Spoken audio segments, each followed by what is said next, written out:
കോതമംഗലത്ത് ഭിന്നശേഷിക്കാർക്കും മുതിർന്ന പൗരന്മാർക്കും സഹായ ഉപകരണങ്ങൾ വിതരണം ചെയ്യുന്നതിനുള്ള പ്രവർത്തനം ആരംഭിച്ചു. ഗുണഭോക്താക്കളെ കണ്ടെത്തുന്നതിനായി പരിശോധനാ ക്യാമ്പ് സംഘടിപ്പിച്ചു. ഭിന്നശേഷിക്കാർക്കും മുതിർന്ന പൗരന്മാർക്കും സഹായ ഉപകരണങ്ങൾ വിതരണം ചെയ്യുന്നതിന് മുന്നോടിയായുള്ള താലൂക്കുതല ക്യാമ്പാണ് കോതമംഗലത്ത് നടന്നത്.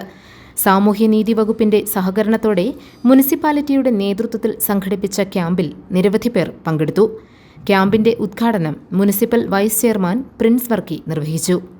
അവരുടെ മുഴുവൻ ആവശ്യങ്ങളും ഒരു സ്ഥലത്ത് തന്നെ അത് അവർക്ക് വേണ്ടിയുള്ള കാര്യങ്ങൾ നടപ്പിലാക്കി കൊടുക്കാൻ വേണ്ടിയാണ് ഇത്തരത്തിലൊരു ക്യാമ്പ് അല്ലെങ്കിൽ ജില്ലാ ഭരണകൂടം ഇതും കൊണ്ട് ഉദ്ദേശിക്കുന്നത്. ഞാൻ മറ്റുള്ള കാര്യങ്ങൾക്കൊന്നും കടക്കുന്നില്ല.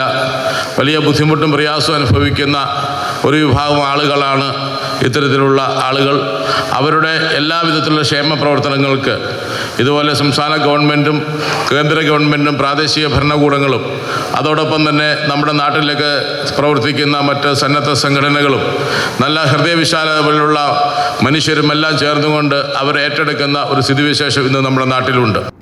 Standing committee chairman Anoop George അധ്യക്ഷത വഹിച്ച ചടങ്ങിൽ Sindhu Jijo, Jessy Saju, Saneera Nazeer, Sangeetha Pratheesh, Eldhose Keecheri, CPS Balan, PM Navas, KP Jaleel, Abida, Manju Thomas, Lissy Paul, Jancy Mathew, Mini Mathew, Maria Raju, Shibi Babu, Seetha Vijayan, George Ambatt, Mini Eldhose, Kumari Ashokan, doctor Sampaul തുടങ്ങിയവർ പങ്കെടുത്തു. GTV news Kothamangalam.